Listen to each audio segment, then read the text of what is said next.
What's going on, everybody? It's the Reformation Keegan, and I'm back with another analysis. So today we're actually making it an extension of yesterday because I did mention near the end of the video, if I remember correctly, that I thought about doing another part of this. So I'm going to be discussing some elements that I talked about yesterday, but also adding a bit more. So I've had time to sit and think, and I've come up with more ideas. So we're looking at Batman Arkham Asylum that came out in 1989. It's written by Grant Morrison and illustrated by Dave McKean, who also illustrated The Sandman. And The Sandman's a story that I really wish I could read, but I can't bring myself to do it right now for quite a few reasons. But I also have a lot on my plate right now.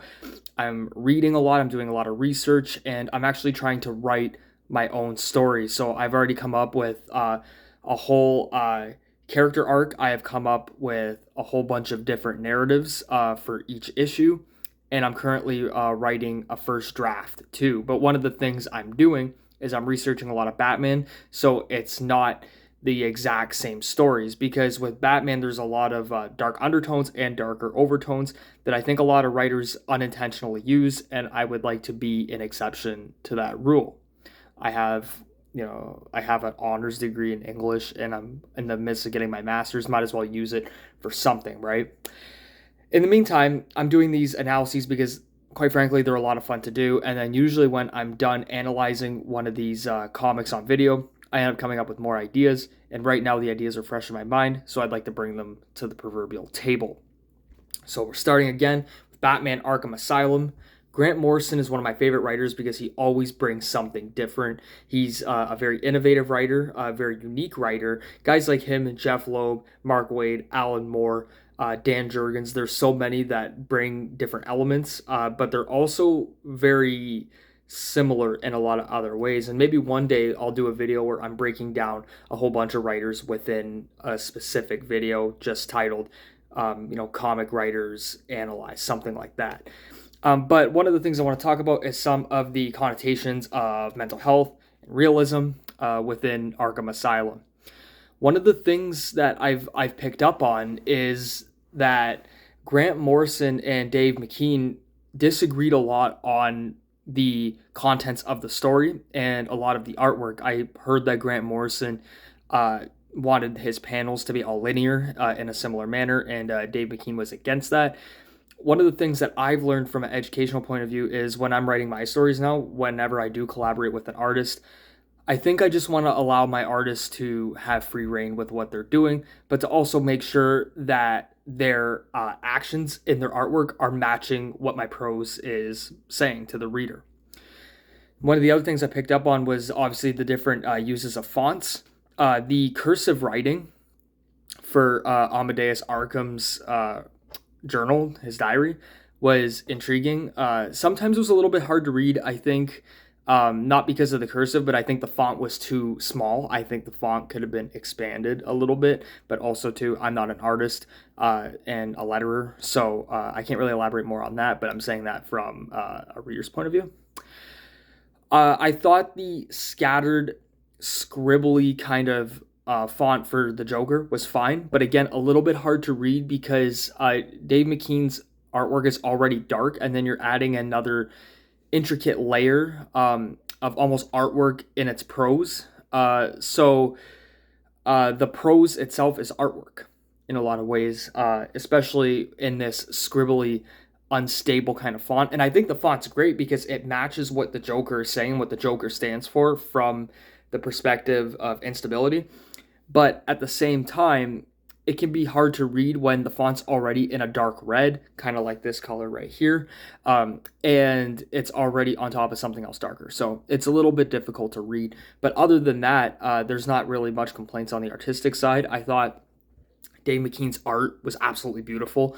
I wish I could use that kind of art style for the comic that I'm currently writing right now, which maybe one day I will discuss it a little bit more in detail, but I just want to flesh out a couple more things because I already have all the characters set, all the characters ready to go. I just want to make sure that there are no noticeable plot holes. But it is going to revolve around a story of mental health, which is why I was very, very intrigued by Arkham Asylum. So the Arkham inmates are basically held at hostage in the story. And the Joker, he wants to speak with Batman because he believes that Batman is one of them, and maybe Batman believes it too. So the only thing is Batman is not as mentally unstable as someone like the Joker or Two-Face. Batman deals with his own instability via post-traumatic stress disorder and even a bit of depression and anxiety. Whereas the Joker's madness is almost undiagnosable, and you can see when Dr. Ruthie, as he calls her, Dr. Ruthie, that she describes the Joker as almost being undiagnosable. Ruth says that the Joker recreates himself every day. So is this dissociative identity disorder? Could be. But it also could be it could be a mental dilemma where somebody wakes up in the morning and they don't know who they are outside of who they are, if that makes sense. So somebody looks at themselves as one thing, but then they try to add layers to that one thing that they already identify as. So one of the stories that I think adds to this, and it's inadvertent intertextuality because this story came out, I believe, in 2020, is The Three Jokers. That's illustrated by the great Jason Fabok. And you have the Joker essentially as, the clown and the comedian, really. And I like this because you get different layers of the Joker, and you can also see it in the Joker movie as well, that anybody can become the Joker on any given day. The Joker's not just really one individual. The Joker is more of an identity, and it's more of a cult of personality because it takes one tragic moment to let everything come unglued. And you can see that in Joaquin Phoenix's version, and I think one of the criticisms of that movie is that it's not the Joker that everybody's used to, because I think everybody's used to the Heath Ledger and the Mark Hamill versions of the Joker, but this version of the Joker is on an equal playing field. This is just more of a tragic Joker. So we get that in this story, in my opinion, and I think that Dave McKean's illustrations of the Joker in this are absolutely terrifying, but they fit with the instability that Grant Morrison is trying to bestow our way, for lack of a better term. So I like this because when someone is trying to recreate themselves, they want to stick to their core self deep down. They want to stick to who they are, but they want to have a little bit more of an acceptance on the exterior. And the Joker, I don't think he wants more acceptance by his peers. I think the Joker deep down actually wants more acceptance of himself so he can keep committing more crimes. So when somebody accepts themselves from a perspective of, really being an absolute criminal, they want to find a reason or an excuse to keep committing the acts that they're doing. And one of the more darker themes really is violence in this, physical violence. So there's this girl, I believe she's 19, her name is Pearl, and the Joker's using her kind of as a lure to speak and interact with Batman. And he has a sharpened pencil, recurring, and he apparently stabs her eyes out, rakes her eyes out, and you can hear the agony and the pain. And you see Batman scream like this, and he yells, "Oh, Jesus." And how often do you hear Batman say that? Not very often. Because Batman is always kind of cool, calm, and collected, even though he has an inner anxiety that he tries not to show on the exterior. But apparently Pearl's eyes are fine, because when he meets with the Joker a little bit later on in the narrative, her eyes are fine, and then he says, "April Fools." So here's my question, because all of this takes place on April Fool's Day, all in one day. And April Fool's Day is, I guess, a holiday, and a lot of people overlook it. And a lot of times there is a theme of comedy, and obviously the Joker fancies himself as a comedian. But there's comedy. It's almost like a dark humor here, where the Joker, he gets into Batman's head this deeply, and he yells "April Fools" over and basically an attempted murder. So my question is, why choose April Fool's Day? Why did Grant Morrison choose April Fool's Day for this story? Um, is it all really a breakdown, or is it a nightmare of Bruce Wayne's? Because we have this story taking place in two ways. One, it's a personal it's a personal diary of Armadeus Arkham. And then the other part of this is about Batman's inner dilemmas and his inner moral dilemmas. And then there's actually even a hidden third part, which is about the hindered emotional capacities of the inmates of Arkham. So I think April Fool's Day could also be a hermeneutic irritant because it could be Grant Morrison's way of challenging us. Are we the fools? Are we the fools for believing this story? Are we fools because we all suffer from a form of mental illness, yet we don't know exactly what mental illness is or what mental illness we exactly have? Or is Grant Morrison challenging our own impressionability? And what I mean by that is, are human beings easy to influence through this kind of writing? And I can understand why a lot of people would view Arkham Asylum as a very problematic narrative, because I think a lot of people would have a hard time following it.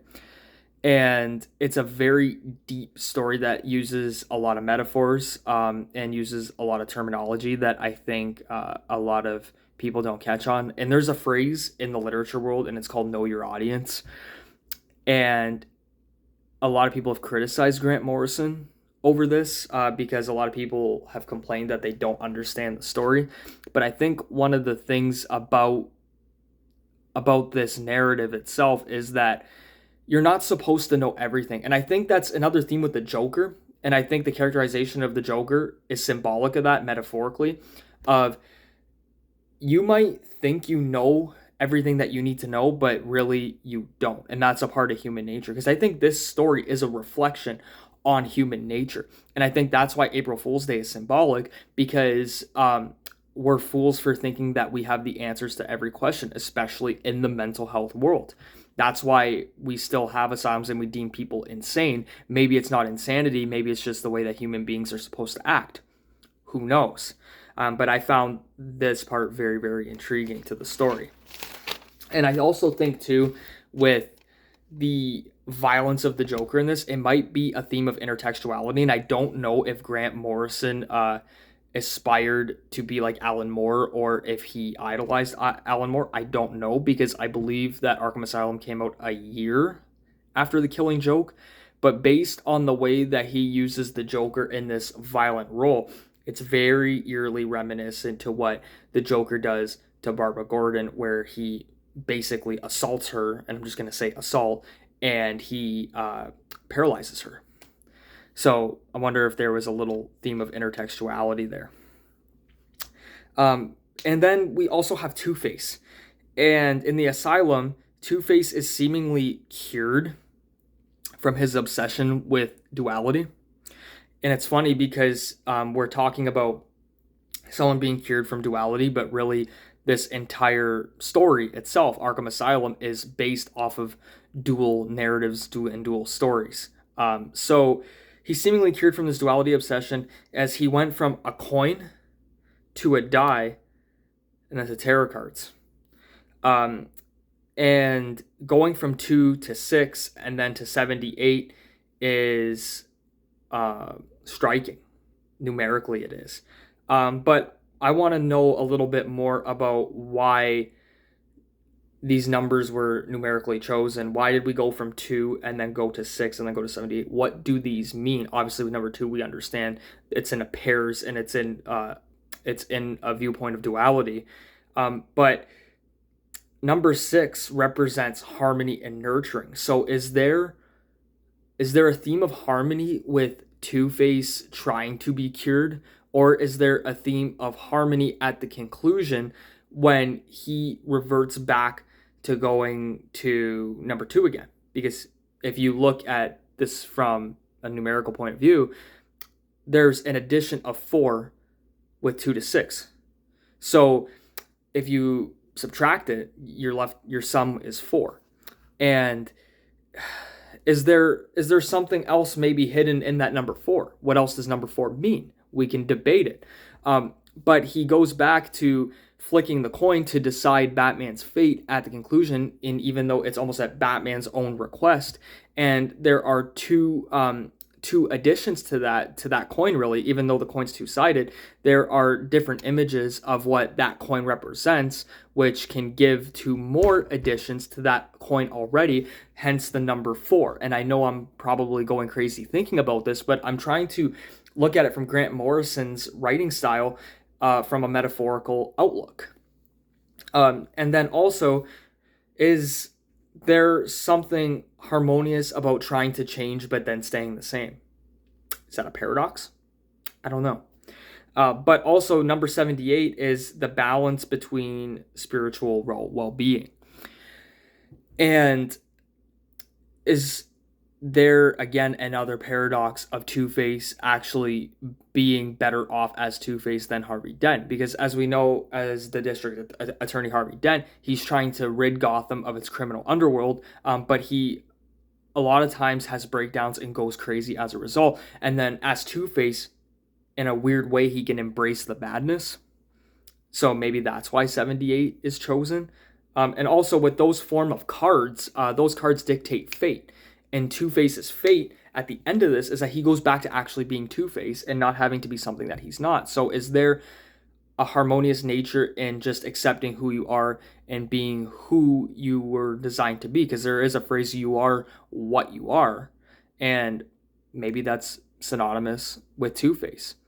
And it's almost like you retire Harvey Dent and then you acquiesce and you become Two-Face and you stay as Two-Face because it's more beneficial to your mental health in this weird bent out of shape way. And who would think that committing crimes and being angry would be beneficial to your mental health?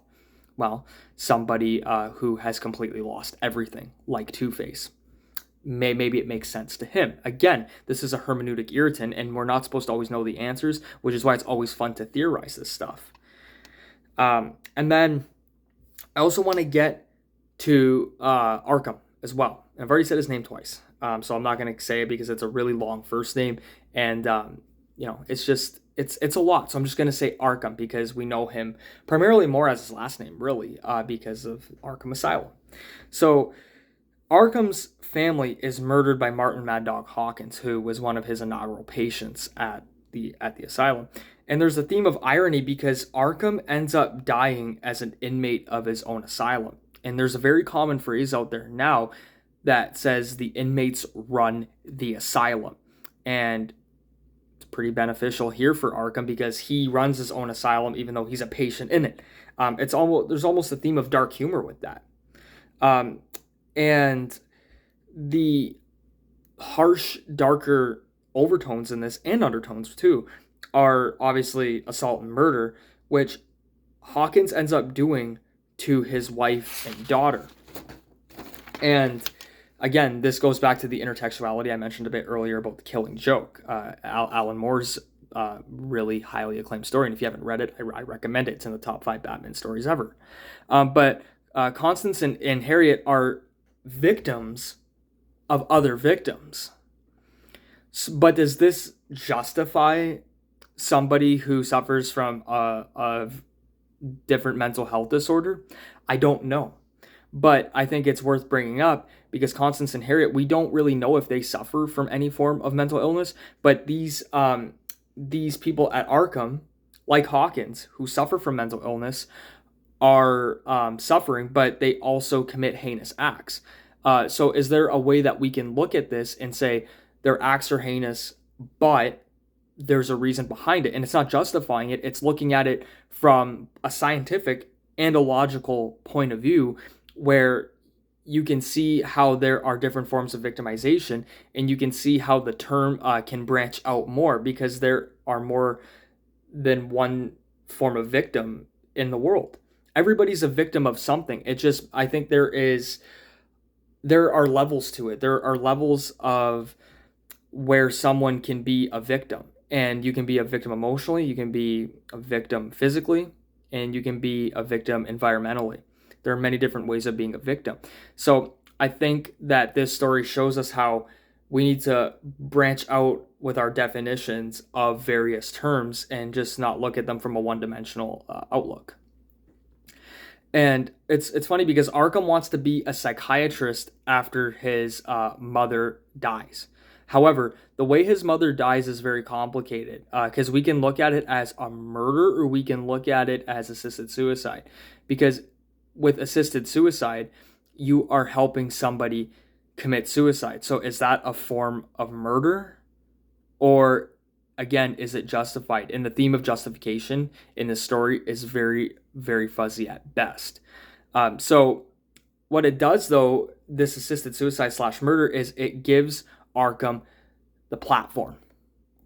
And it gives him the platform to become a psychiatrist and to really diagnose everybody. But the one weird thing is the theme of villainy. Does this vilify Arkham because he helps his mother die? And whether you want to say it's assisted suicide or murder, that's up to you. But does this vilify him in any way, shape, or form? Because he let somebody die, but he could have had the power to try and prevent it. And even if you can't prevent it, at least you tried. So that's something that maybe we can debate. But he also eventually kills Hawkins with electroshock therapy. But for about a year, he tries to sympathize with him and tries to help him. So I don't know. It's tough to say because is this professionalism or is it denial? It could be both. Because especially with a doctor opening their practice, you have to look at it as a business too. You have to look at it as a business of making money and unfortunately looking at human beings as disposable. So was he looking to try to get rid of Hawkins to cure him, or was he looking at it as a form of self-therapy to try to overcome his own demons? Because as we know, he ends up becoming an inmate in his own asylum. I don't know.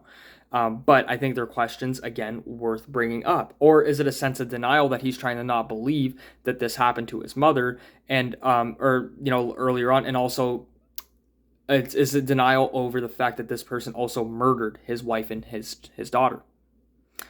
It could be a sense of denial too, because with mental illness, there is a huge theme of denial, where somebody suffers and they don't want to admit it or they don't want to show it on the outside. So it's another question that we can look towards.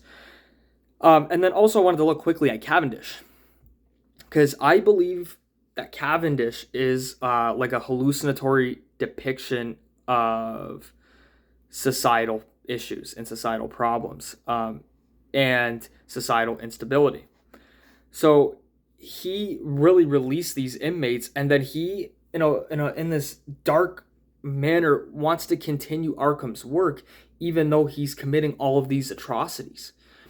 So a lot of people, whether they suffer from paranoid schizophrenia or they suffer from dissociative identity disorder or suffer from even borderline personality disorder, they become inspired by something that a lot of other individuals cannot fathom, and they want to continue a legacy that is either one, non-existent, or two, is very, very dark in nature.